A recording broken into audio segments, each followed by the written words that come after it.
ठहरो मेरे बच्चे, बस एक पल के लिए रुक जाओ। आज तुम्हें कहीं और जाने की आवश्यकता नहीं है, क्योंकि आज मैं स्वयं तुम्हारी राधा रानी तुमसे मिलने आई हूँ। क्या तुम अपनी माँ की बात सुने बिना ही चले जाओगे?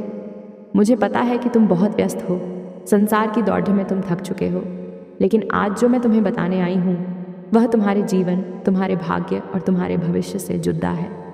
आज मैंने तुम्हारे लिए अपने सांवरिया, अपने गोविंद से बहुत बड़ी लड़ाई लड़ी है। आज मैंने तुम्हारे सोए हुए भाग्य को जगाने के लिए कृष्ण के चरण पकड़ लिए। क्या तुम नहीं जानना चाहोगे कि आज मैंने कान्हा से तुम्हारे लिए क्या मांगा? और क्या तुम यह नहीं सुनोगे कि मेरे कहने पर कृष्ण ने तुम्हारे लिए क्या फैसला सुनाया है? मेरे प्यारे बच्चे, इससे पहले कि मैं तुम्हें वह गुप्त संवाद सुनाऊं जो आज निकुंज वन में मेरे और कृष्ण के बीच हुआ, मैं चाहती हूँ कि तुम मुझसे एक वादा करो। तुम इस संदेश को, मेरे इस प्रेम पत्र को अधूरा छोड़कर नहीं जाओगे। आज मैं तुम्हारे आंसू पोंछने आई हूँ। और हाँ, अगर तुम मुझे अपनी माँ, अपनी सखी या अपनी आराध्या मानते हो तो इस परिवार से जुड़ जाओ। जिसे तुम सब्सक्राइब करना कहते हो वह मेरे लिए तुम्हारा प्रेम पत्र है। नीचे अपना प्रेम व्यक्त करो, लाइक के रूप में अपनी उपस्थिति दर्ज कराओ और कमेंट में प्रेम से राधे राधे लिखकर मुझे बताओ कि तुम यहाँ हो। मैं तुम्हारी हाजिरी देखना चाहती हूँ और इस संदेश को उन लोगों तक भी पहुँचाना, शेयर करना जो तुम्हारी ही तरह दुख में हैं, क्योंकि आज का संदेश हर उस आत्मा के लिए है जो थक चुकी है। मेरे बच्चे, मैं जानती हूँ कि पिछले कुछ समय से तुम अंदर ही अंदर टूट रहे हो। बाहर से तुम मुस्कुराते हो, सबको दिखाते हो कि सब ठीक है, लेकिन जब रात होती है, जब तुम अकेले होते हो तो तुम्हारा तकिया तुम्हारे आंसुओं से भीग जाता है। मैं वृंदावन में बैठी सब देख रही हूँ। तुम्हारी वह खामोश चीख जो दुनिया नहीं सुन पाती, वह सीधे मेरे हृदय में आकर लगती है। तुम अक्सर सोचते हो ना कि क्या भगवान को मेरा दुख नहीं दिखता? क्या मेरे अच्छे कर्मों का कोई फल नहीं मिलेगा? तुम यह भी सोचते हो कि शायद तुम्हारा भाग्य ही खराब लिखा गया है। लेकिन आज मैं तुम्हारा वह भ्रम तोड़ने आई हूँ। आज सुबह जब मैं मानसी गंगा के तट पर बैठी थी तो मुझे तुम्हारी बहुत याद आई। मैंने देखा कि तुम्हारे जीवन में संघर्ष समाप्त होने का नाम नहीं ले रहा। एक परेशानी जाती नहीं कि दूसरी आंख खड़ी होती है।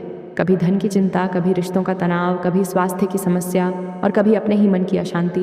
मैंने देखा कि तुम उम्मीद खो रहे हो। तुम यह मानने लगे हो कि शायद दुख ही तुम्हारा साथी है। बस मुझसे और नहीं देखा गया। मैं उठी और सीधे अपने गोविंद के पास, अपने कृष्ण के पास चल दी। मैं जानती हूँ कि कृष्ण नियंता है, वे कर्मों के लेखे जोखे के स्वामी हैं, लेकिन मैं यह भी जानती हूँ कि वे राधा की बात कभी नहीं टालते। जब मैं कृष्ण के पास पहुंची तो वे अपनी बांसुरी को निहार रहे थे। मैंने जाकर उनसे कहा, हे गोविंद, आज मुझे तुमसे कुछ चाहिए। कृष्ण ने मुस्कुराते हुए मेरी ओर देखा और कहा, राधे, तुम तो मेरी स्वामिनी हो, तुम्हें मांगने की क्या आवश्यकता है? आज्ञा दो। तब मैंने तुम्हारी तस्वीर, तुम्हारी पीठ उनके सामने रख दी। मैंने कहा, कान्हा, ये मेरा बच्चा है। यह जो अभी इस संदेश को सुन रहा है, ये मुझे बहुत प्रिय है। इसकी आंखों में अब मैं और आंसू नहीं देख सकती। इसके भाग्य में जो भी अंधकार है उसे तुम्हें आज मिटाना होगा। मेरे बच्चे, क्या तुम्हें पता है कृष्ण ने क्या कहा? कृष्ण ने कहा, राधे, कर्मों का विधान बहुत कठोर है। इसने अतीत में कुछ भूलें की हैं, यह उसी का शोधन हो रहा है। लेकिन मैं तुम्हारी वकील बन गई। मैंने तुम्हारे पक्ष में बहस की। मैंने कृष्ण से कहा, हे केशव, यह अबोध है। अगर इससे भूल हुई भी है तो क्या यह मेरा नहीं है? क्या एक माँ अपने बच्चे के मैले कपड़े नहीं धोती? अगर इसके कर्म मैले हैं तो उन्हें धोने की जिम्मेदारी हमारी है। ये बार बार गिरता है फिर भी मेरा नाम लेता है। ये दुनिया से हार जाता है फिर भी तुम्हारे मंदिर की चौखट पर आता है।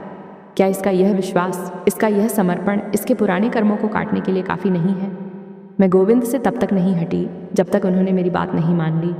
मैंने उन्हें याद दिलाया कि तुम कितने भोले हो। मैंने उन्हें बताया कि कैसे तुम दूसरों की मदद करते हो, भले ही तुम्हारे पास खुद कुछ ना हो। मैंने उन्हें बताया कि कैसे लोग तुम्हें धोखा देते हैं फिर भी तुम माफ़ कर देते हो। मैंने तुम्हारे हर उस अच्छे काम को जिसे तुम भूल चुके हो गिन गिन कर कृष्ण को सुनाया। मैंने कहा, नाथ, देखो, इसके हृदय में छल नहीं है। ये परेशान है, भटका हुआ है, लेकिन बुरा नहीं है। और जो बुरा नहीं है उसका अंत बुरा कैसे हो सकता है? आज मैं तुम्हें वह खुशखबरी देने आई हूँ जिसे सुनकर तुम्हारा रोम रोम खिल उठेगा। मेरी जिद के आगे, मेरे प्रेम के आगे तुम्हारे कन्हैया को झुकना पड़ा। उन्होंने अपनी मोरपंखी मुकुट को सीधा किया, अपनी बांसुरी उठाई और हवा में एक नई धुन छिड़ी। वह धुन तुम्हारे भाग्य के परिवर्तन की धुन थी। कृष्ण ने मुझसे कहा, राधे, अगर तुम कहती हो तो मैं विधि का विधान भी बदल दूंगा। जाओ और अपने उस भक्त से कह दो कि उसका बुरा समय अब समाप्त हुआ। जी हाँ मेरे बच्चे, यही सत्य है। आज से, अभी से, इसी क्षण से तुम्हारे जीवन में एक अदृश्य परिवर्तन शुरू हो चुका है। तुम्हें शायद आज यह महसूस न हो, लेकिन जिस तरह बीज धरती के नीचे अंकुरित होता है और बाहर कुछ नहीं दिखता, वैसे ही तुम्हारे भाग्य का बीज आज कृष्ण की कृपा से अंकुरित हो चुका है। जो काम वर्षों से अटके हुए थे वे अब बनने लगेंगे। जिन रास्तों पर अंधेरा था वहाँ अब रोशनी की किरणें फूटेंगी। जो लोग तुम्हें छोड़ दच कर गए थे या जिन्होंने तुम्हें दुख दिया, वे तुम्हारे तेज को देखकर आश्चर्यचकित रह जाएंगे। लेकिन कृष्ण ने एक शर्त रखी है और वह शर्त तुम्हें माननी होगी। कृष्ण ने कहा है कि मैं उसका भाग्य बदल दूंगा, लेकिन उसे चिंता छोड़नी होगी। मेरे बच्चे, तुम चिंता बहुत करते हो। तुम यह क्यों भूल जाते हो कि तुम्हारी चिंता करने के लिए हम बैठे हैं? जब तुम चिंता करते हो तो तुम यह जताते हो कि तुम्हें हमारी शक्ति पर विश्वास नहीं है। क्या तुम्हें लगता है कि जिसने तुम्हें जन्म दिया वह तुम्हारे भोजन और तुम्हारे जीवन की व्यवस्था नहीं करेगा? आज राधा रानी तुमसे यह वचन मांगती है, अपनी सारी चिंताएं, अपनी सारी फाइलें, अपने सारे मुकदमे, अपनी सारी बीमारी और अपनी सारी गरीबी की पोटली बनाकर मेरे चरणों में रख दो।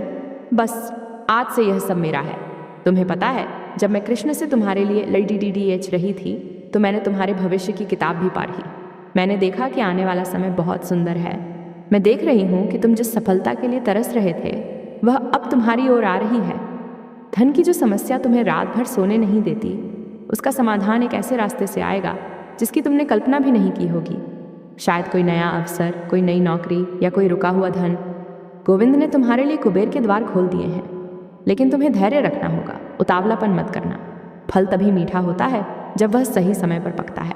और सुनो, रिश्तों को लेकर तुम जो इतना घबराते हो ना, लोग तुम्हें गलत समझते हैं, तुम्हारे शब्दों का गलत अर्थ निकालते हैं। तुम सफाई देते देते थक गए हो। आज मैं तुमसे कहती हूँ, सफाई देना बंद कर दो।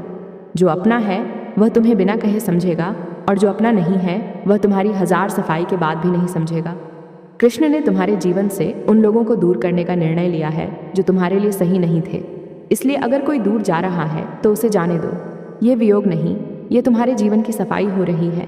कृष्ण तुम्हारे लिए वो लोग ला रहे हैं जो वास्तव में तुम्हारे प्रेम और तुम्हारे विश्वास के योग्य होंगे।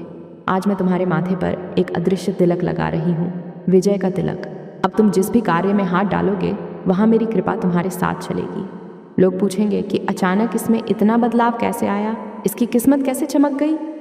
तब तुम मन ही मन मुस्कुराना और कहना कि यह मेरी मेहनत नहीं, ये मेरी माँ राधा की वकालत का परिणाम है। मेरे प्यारे, तुम अकेले नहीं हो। तुम कभी यह मत सोचना कि इस भीड़ भरी दुनिया में तुम्हारा कोई नहीं है। जब भी तुम्हें डर लगे, बस अपनी आंखें बंद करना और राधे नाम पुकारना। मैं हवा के झोंके में, फूल की सुगंध में या किसी अनजान की मदद के रूप में, मैं साए की तरह तुम्हारे साथ हूँ। तुम्हारे शत्रु अब तुम्हारा कुछ नहीं बिगाड़ पाएंगे, क्योंकि जिसके सिर पर कृष्ण का हाथ हो और जिसकी रक्षा के लिए राधा डाल बनकर खद्दी हो, उसे काल भी नहीं छू सकता। आज की रात जब तुम सोने जाओ तो एक काम करना, अपने दिल पर हाथ रखना और 3 बार कहना, सब ठीक है। कृष्ण ने कहा है कि अगले कुछ दिनों में तुम्हें कुछ संकेत मिलेंगे। हो सकता है तुम्हें सपने में मंदिर दिखाई दे, या कहीं अचानक मेरा नाम सुनाई दे, या कोई गाय तुम्हारे द्वार पर आ जाए। इन संकेतों को नज़रअंदाज मत करना। ये संदेश होगा कि तुम्हारी प्रार्थना स्वीकार हो गई है। और हाँ, अपने स्वभाव में थोड़ा बदलाव लाओ। क्रोध कम करो मेरे बच्चे। क्रोध तुम्हारे पुण्य को जला देता है। जब भी गुस्सा आए मेरा चेहरा याद कर लेना। शांत रहना सीखो, क्योंकि शांत जल में ही प्रतिबिंब साफ दिखाई देता है। आज मैं तुम्हारी झोली खुशियों से भरने आई हूँ। इसे स्वीकार करो। अपने आप को अभागा कहना बंद करो। तुम राधा के हो, तुम कृष्ण के हो, तुम राजपुत्र हो, राजपुत्री हो। तुम्हें हीन भावना शोभा नहीं देती। उठो, अपना मस्तक ऊंचा करो और दुनिया का सामना करो। तुम्हारे अंदर वह शक्ति है जिसे तुम अभी तक पहचान नहीं पाए हो। आज मैं उस शक्ति को जगा रही हूँ। मैंने कृष्ण से तुम्हारे स्वास्थ्य के लिए भी विशेष प्रार्थना की है। जो शारीरिक पीड़ा तुम्हें सता रही है उसका निवारण भी शीघ्र होगा। औषधियाँ अपना काम करेंगी, लेकिन साथ में मेरी दुआएं भी काम करेंगी। अपने शरीर का ध्यान रखना, क्योंकि यह शरीर ही वह मंदिर है जहाँ तुम्हारी आत्मा और परमात्मा का मिलन होता है। मेरे बच्चे, ये संवाद बहुत लंबा चल सकता है, क्योंकि एक माँ का अपने बच्चे से बातें करना कभी खत्म नहीं होता। लेकिन मैं चाहती हूँ कि तुम इन बातों को केवल सुनो नहीं, बल्कि इन्हें अपने जीवन में उतारो। आज से तुम एक नया जीवन शुरू कर रहे हो। पिछला पन्ना पलट चुका है। उस पर क्या लिखा था उसे पढ़ने की कोशिश मत करो। वह स्याही अब सूख चुकी है। कोरा पन्ना सामने है और कलम अब कृष्ण के हाथ में है। वे जो लिखेंगे वह तुम्हारी कल्पना से भी सुंदर होगा। क्या तुम्हें मुझ पर भरोसा है? अगर है तो अपने आंसुओं को पोंछ लो। मुझे तुम्हारा मुस्कुराता हुआ चेहरा पसंद है। जब तुम रोते हो तो वृंदावन के फूल मुरझा जाते हैं, और जब तुम मुस्कुराते हो तो यमुना में भी आनंद की लहरें उठने लगती हैं। इसलिए मेरे लिए, मेरी खुशी के लिए मुस्कुराओ। मेरे प्रिय बच्चे, क्या तुम अभी भी सुन रहे हो? अगर तुम यहाँ तक आ गए हो तो इसका अर्थ है कि तुम्हारी आत्मा ने मेरी पुकार सुन ली है। बीच में छौड़ धज कर मत जाना, क्योंकि अब जो मैं बताने जा रही हूँ वह तुम्हारे उन गहरे घावों के बारे में है जिन्हें तुमने दुनिया से छुपा रखा है। मुझे पता है, कभी कभी तुम भीड़ में भी खुद को नितांत अकेला महसूस करते हो। तुम्हें लगता है कि तुम्हारे मन की व्यथा सुनने वाला कोई नहीं है। तुम चिल्लाना चाहते हो लेकिन गले से आवाज़ नहीं निकलती। तुम भागना चाहते हो लेकिन जिम्मेदारियों की बेधियाँ तुम्हें जगधे हुए हैं। आज मैं तुम्हें उन बेधियों से मुक्त करने का मंत्र देने आई हूँ। जानते हो, जब मैंने कृष्ण से तुम्हारे भाग्य के पुनर्लेखन की बात की तो उन्होंने मुझसे एक प्रश्न पूछा। उन्होंने पूछा, राधे, ये जीव इतना व्याकुल क्यों है? इसने मुझ पर भरोसा करना क्यों छोड़ दे दिया? तब मैंने तुम्हारी ओर से सफाई दी। मैंने कहा, हे श्याम सुंदर, ये भरोसा करना नहीं छोड़ता है, ये बस थक गया है। इसने बहुत ठोकरें खाई हैं। अपनों ने ही इसे इतना छल्ला है कि अब इसे किसी पर विश्वास नहीं होता। मेरे बच्चे, मैंने तुम्हारे टूटे हुए विश्वास के एक एक टुकड़े को अपने आंचल में समेट लिया है। तुम डरो मत। जिसने भी तुम्हारे भोलेपन का फ़ायदा उठाया है, जिसने भी तुम्हारे सरल हृदय को चोट पहुंचाई है, उन्हें उनका कर्मफल मिलेगा। तुम प्रतिशोध की आग में मत चलना। तुम बस शांत होकर देखना कि कैसे मेरा गोविंद तुम्हारे लिए न्याय करता है। तुम्हें याद है वो रात जब तुम भविष्य की चिंता में सो नहीं पाए थे? तुम सोच रहे थे कि अब आगे क्या होगा, क्या मेरा जीवन ऐसे ही संघर्ष में बीतेगा? तब मैं तुम्हारे सिरहाने बैठी थी। मैंने ही तुम्हें वह नींद दी थी ताकि तुम कुछ पल के लिए अपने दुखों को भूल सको। आज मैं तुम्हें वचन देती हूँ, तुम्हारा भविष्य सुरक्षित हाथों में है। तुम व्यर्थ ही उन घटनाओं की कल्पना करके डर रहे हो जो कभी होने ही नहीं वाली। तुम सोचते हो कि तुम हार जाओगे, लेकिन मैं कहती हूँ कि तुम्हें जिताने के लिए मैंने पूरी कायनात को काम पर लगा दिया है। तुम्हारे मन में एक प्रश्न बार बार आता है ना कि मेरी प्रार्थना कब सुनी जाएगी, इतनी देर क्यों हो रही है? सुनो मेरे बच्चे, देर नहीं हो रही है, तैयारी हो रही है। जब तुम एक बड़ा महल बनाते हो तो उसकी नींव खोदने में समय लगता है। झोपड़ी तो एक दिन में खड्डी हो जाती है, लेकिन महल बनने में वक्त लगता है। कृष्ण तुम्हारे लिए झोपड़ी नहीं, एक भव्य महल तैयार कर रहे हैं। खुशियों का महल, शांति का महल। वह तुम्हें वह सब देने की योजना बना रहे हैं जो तुम्हारे लिए सर्वोत्तम है, न कि वह जो तुम अपनी नासमझी में मांग रहे हो। इसलिए अगर आज कुछ नहीं मिल रहा तो समझ लेना कि कल कुछ बहुत बड़ा मिलने वाला है। मैंने तुम्हारे माथे की लकीरों को पढ़ा है। वहाँ कुछ बाधाएं थीं, कुछ पुराने कर्मों के जाल थे, लेकिन आज सुबह ही मैंने अपने हाथों से उन काली लकीरों को मिटाकर वहाँ श्री लिख दिया है। श्री यानी ऐश्वर्य, श्री यानी मैं स्वयं। अब जहाँ तुम जाओगे वहाँ अभाव नहीं रहेगा। हो सकता है अभी तुम्हारी जेब खाली हो, लेकिन तुम्हारा भंडार कभी खाली नहीं होगा। तुम्हें उतना अवश्य मिलेगा जितने की तुम्हें आवश्यकता है, और उससे थोड़ा ज़्यादा ही मिलेगा ताकि तुम दूसरों की मदद कर सको। याद रखना, देने वाला हाथ लेने वाले हाथ से हमेशा ऊपर रहता है। मैंने तुम्हें देने वाला बनाया है, मांगने वाला नहीं। और सुनो, अपने स्वास्थ्य को लेकर जो तुम चिंतित रहते हो, उस डर को मन से निकाल दो। बीमारी शरीर को आती है, आत्मा को नहीं। और तुम शरीर नहीं, तुम मेरी एक दिव्य अंश हो। मैं धन्वंतरी वैद्य से कहकर तुम्हारे शरीर में नई ऊर्जा का संचार करवा रही हूँ। तुम महसूस करोगे कि आने वाले दिनों में तुम्हारी थकान कम हो रही है, तुम्हारे चेहरे पर एक नई चमक आ रही है। बस तुम अपने खान पान का ध्यान रखना और प्रतिदिन कुछ पल के लिए सूर्य की रोशनी में बैठना, क्योंकि सूर्य में मेरे गोविंद का तेज है। एक बात और जो बहुत महत्वपूर्ण है, लोग तुम्हारे बारे में क्या सोचते हैं, इसकी परवाह करना आज से ही बंद कर दो। तुम दुनिया को खुश करने के लिए पैदा नहीं हुए हो, तुम मुझे खुश करने के लिए आए हो। और मैं तुमसे तब खुश होती हूँ जब तुम खुश रहते हो। समाज की बातें, ताने, आलोचनाएं, ये सब हवा के बुलबुले हैं जो क्षण भर में फूट जाएंगे। तुम सत्य के रास्ते पर हो और सत्य परेशान हो सकता है, पराजित नहीं।